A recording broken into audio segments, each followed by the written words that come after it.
नमस्कार आंगनवाड़ी सेविका सहायिका मिनी बहनों, एक बार फिर से आप सभी का एक नई वीडियो में स्वागत है। जैसा कि आपने थंबनेल में देखा कि आज की इस वीडियो में हम बात करने वाले हैं मानदेय की समस्या। बड़ी समस्या है। इस समस्या और इसके निदान के बारे में बात करने वाले हैं।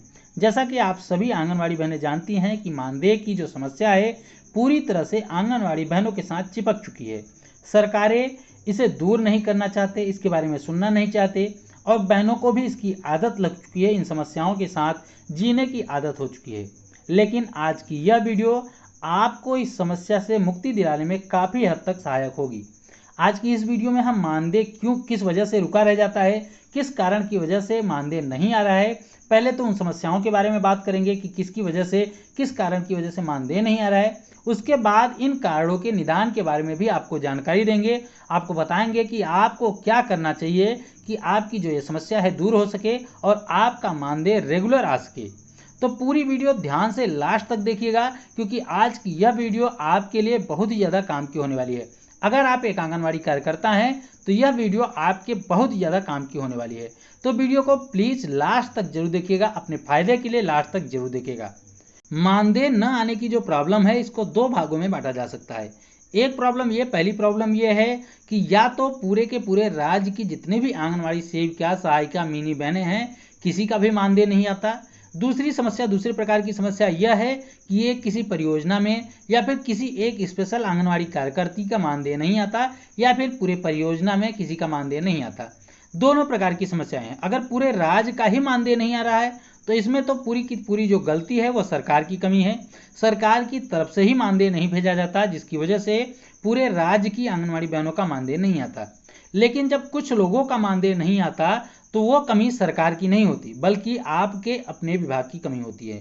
तो मानदेय न आने के सबसे पहले कुछ प्रमुख जो कारण है उस पर बात कर लेते हैं कि किन किन कारणों की वजह से मानदेय नहीं आता। उसके बाद इन्हीं कारणों से निदान के बारे में भी बात करेंगे।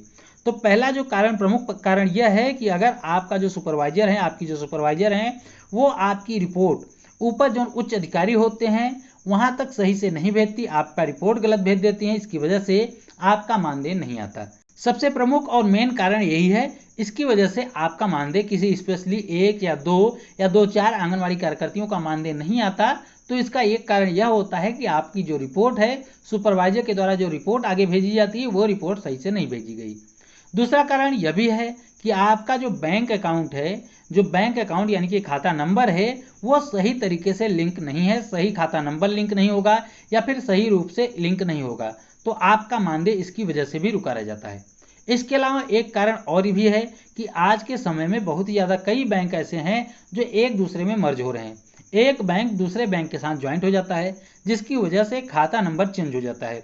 खाता नंबर के जो अंक होते हैं उसमें बदलाव आ जाता है, जिसकी वजह से आपने जो खाता नंबर ऐड कराया होगा वो खाता नंबर और दूसरा नया खाता नंबर मैच नहीं खाता, तो इसकी वजह से भी मानदेय नहीं आता। तो ये तो कुछ प्रमुख कारण थे जिसकी वजह से मानदेय नहीं आता, रुका रह जाता है। अब आप पूछेंगे कि इन समस्याओं को दूर कैसे करें, आखिर इन समस्याओं का निदान कहाँ है। तो एक एक करके हर समस्या के निदान पर बात करेंगे। सबसे पहले आपको करना क्या होगा कि सबसे पहले अपने सुपरवाइजर से बात करनी होगी, सीडीपीओ से बात करनी होगी और पता करना होगा कि आपका ऊपर जितने हमने कारण बताए, क्या आपका इन तीनों कारणों की वजह से मानदेय किस कारण की वजह से रुका है, आपको यह पता करना होगा।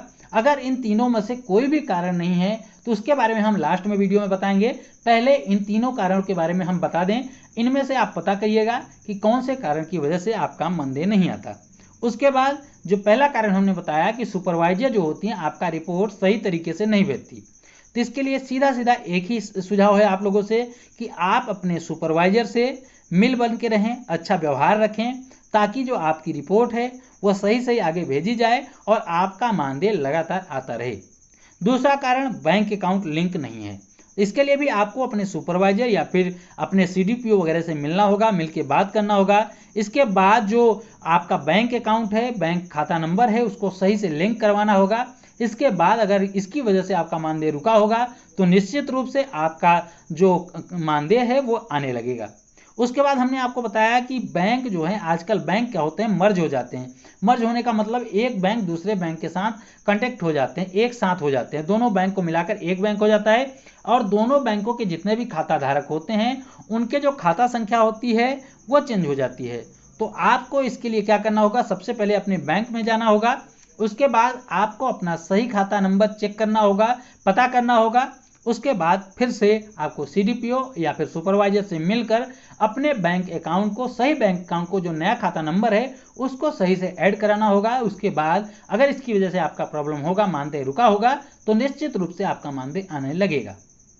लेकिन आपका मानदेय अगर ऊपर बताए गए तीनों कारणों की वजह से नहीं रुका है, बल्कि कोई और कारण है, तो आपको इसके लिए अपने डीपीओ यानी कि जो आपके बाल विकास के अधिकारी होते हैं, जिला लेवल के अधिकारी, डीपीओ महोदय को लिखना होगा एक लेटर, और वही लेटर, सेम वैसा ही लेटर अपने जिलाधिकारी यानी कि डीएम को भी लिखना होगा। उसमें जो भी आपकी प्रॉब्लम है उन प्रॉब्लम की लिस्ट बनानी है, किस वजह से आपका मानदेय नहीं आ रहा है, या फिर आपको कारण नहीं भी पता है तो आपको एक लिस्ट बनानी है, आपको अपनी प्रॉब्लम बनानी है। उसके बाद वो ज्ञापन के रूप में आपको जो है सीडीपीओ, डीपीओ और जो आपके जिलाधिकारी यानी कि डीएम होंगे उनको आपको सौंप देना है। उम्मीद है कि अगर कोई भी प्रॉब्लम होगी, 90% उम्मीद यही है कि अगर वहाँ से आपकी प्रॉब्लम जो है दूर हो जाएगी। और अगर सार्वजनिक रूप से पूरी परियोजना के मानदेय नहीं आए हैं या फिर पूरे जिले के मानदेय नहीं आए हैं, इसके लिए आपको एक साथ मिलकर अपने जिलाधिकारी यानी कि डीएम को इसका ज्ञापन देना होगा और उन्हें अपनी जो पूरी समस्या है, पूरी बात है, एक लिखित रूप में बताना होगा और जाके मौखिक रूप से भी बताना होगा। निश्चित रूप से अगर डीएम चाहेंगे तो आपकी जो प्रॉब्लम है वो सॉल्व हो जाएगी। तो उम्मीद करता हूं कि बताई गई जितनी भी जानकारी है आपके लिए हेल्पफुल रही होगी। अगर कोई और भी प्रॉब्लम है तो आप हमें कमेंट बॉक्स में नीचे बता सकते हैं। वीडियो आपके लिए बहुत ही ज़्यादा मेहनत करने के बाद एक वीडियो बनाते हैं, तो वीडियो को हमारे हौसले के लिए लाइक जरूर करें और आगे भी इसी प्रकार की महत्वपूर्ण जानकारी के लिए चैनल को सब्सक्राइब जरूर कर लें।